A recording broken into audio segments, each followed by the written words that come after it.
ఉంటారు. దాంట్లో ఈ హడావుడైతే నడుస్తూ ఉంటుంది. కాకపోతే ఇంక ప్రజలు తేల్చుకోవాలి అది కాదా అవునా కాదని. కాకపోతే ఇన్ని రోజులు మరి మావగన్ అనేది మొన్న 5 ఏళ్ళు ఉన్నప్పుడే పెట్టేసి ఉంటే అయిపోయేది కదా. ఆ 3 రాజధానులు ఇవన్నీ చెప్పుకునే కంటే న్యాయ రాజధాని, పరిపాలనా రాజధాని, ఇలాగ శాసన రాజధాని అని ఇలా పేర్లు పెట్టి 5 ఏళ్ళు కాలం గడిపేశారు జగన్ గారు.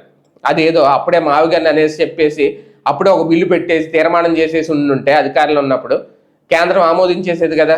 కేంద్ర ప్రభుత్వం కూడా అనుకూలంగానే ఉంది కదా, సానుకూలంగానే ఉంది కదా, ప్రతికూలంగా లేదు కదా. ఇప్పుడు మళ్ళీ ఇది ఒక కొత్త ఎపిసోడ్, చూద్దాం ఏం జరుగుద్దో.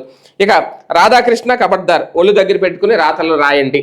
ఇది ఆంధ్రజ్యోతి కార్యాలయం దగ్గర వైసీపీ నాయకులు నిన్న చేసిన హడావుడి ఏదైతే ఉందో దానికి సంబంధించి, ఎందుకంటే ఆయన రాసిన రాతల మీద మొత్తానికి ఎట్టకేలకు వీళ్ళందరికీ కాస్తంత ఆగ్రహం వ్యక్తం చేశారు, వెళ్ళారు.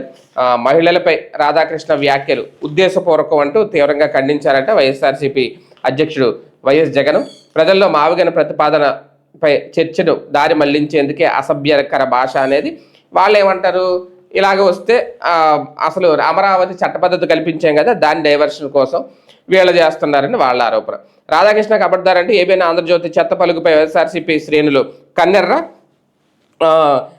తమ మనోభావాలు దెబ్బతీసేలా, అసభ్యకర రీతిలో మహిళల్ని కించపరిచేలా, సభ్య సమాజం తలదించుకునేలా ఏబీఎన్ ఆంధ్రజ్యోతి ప్రసారం చేసిన కథనాలపై ఆగ్రహం వ్యక్తం చేస్తూ మంగళవారం ఆంధ్రప్రదేశ్ రాష్ట్ర వ్యాప్తంగా తెలంగాణ రాజధాని హైదరాబాద్లో వైఎస్ఆర్సీపీ నాయకులు నిరసన తెలిపారు. ఏబీఎన్ ఆంధ్రజ్యోతి ఎండీ రాధాకృష్ణపై కేసు నమోదు చేయాలని డిమాండ్ చేశారు. అవి కొత్త పలుకులు కావు, చెత్త పలుకులు అంటూ ఊరూరా ర్యాలీ చేశారు. రాధాకృష్ణ కబడ్దార్ ఒళ్ళు దగ్గర పెట్టుకుని రాతలు రాయాలని హెచ్చరించారు. రాధాకృష్ణ జర్నలిజం కాదని ముమ్మాటికి బ్రోకరేజ్ అని నినాదాలు చేశారు. ఏబీఎన్ ఆంధ్రజ్యోతి ప్రతులను పలు చోట్ల మంటల్లో వేసి తగలబెట్టారు. ఏబీఎన్ రాధాకృష్ణ చిత్రాలతో ఉన్న ప్లకార్డులకు నిప్పు పెట్టారు. రాధాకృష్ణపై కేసు నమోదు చేయాలని పలు పోలీస్ స్టేషన్లో ఫిర్యాదు చేశారు. రాష్ట్రంలో ఏ మహిళను దూషించినా చర్యలు తీసుకుంటామని పలుమార్లు డైలాగులు కొట్టిన నారా లోకేష్, హోంమంత్రి అనిత ఏబీఎన్పై రాధాకృష్ణపై ఎందుకు ఒక్క మాట కూడా మాట్లాడట్లేదని ప్రశ్నించారు. సీఎం డిప్యూటీ సీఎం ఎందుకు నోరు మెదపలేదని నిలదీశారు. పైగా శాంతియుతంగా నిరసన తెలియజేస్తున్న వారిపై విష ప్రచారాలు, తప్పుడు ఆరోపణలు చేస్తుండడం దుర్మార్గం అంటూ మండిపడ్డారు. ఇక్కడ అంటే ఇదంతా మొత్తం ఒక పేజ్ దీనికోసం కేటాయించింది సాక్షి. ఎందుకంటే రాష్ట్ర వ్యాప్తంగా చేశారు కాబట్టి తప్పదు, కేటాయించాలి. కాకపోతే వీళ్ళ బ్యాడ్ లక్, వాళ్ళ గుడ్ లక్ ఏంటి అంటే ఈ వార్తలు దీంట్లో తప్ప, సాక్షిలో తప్ప ఇంకెక్కడ కనబడం.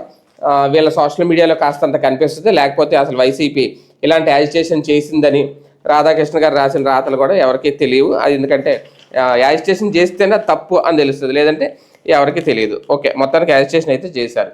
ప్రజాదరణ ఎంతవరకు పొందారు అనేది ఇంక భవిష్యత్తులో చూడాలి. ఇప్పుడు అయితే తెలియదు కదా. ఇక 10th స్పాట్ ఫెయిల్, వికటించిన విద్యాశాఖ ప్రయోగాలట. పనిచేయని ట్యాబ్లు, ఇంటర్నెట్, స్పాట్ కేంద్రాల్లో అర్ధరాత్రి వరకు ఉపాధ్యాయుల అవస్థలు. పాఠశాల విద్యాశాఖలో ప్రయోగాలు వికటించాయి. ముఖ్యంగా సంస్కరణల పేరుతో కోట్లు ఖర్చు పెట్టి 10వ తరగతి పరీక్షల విషయంలో అమలు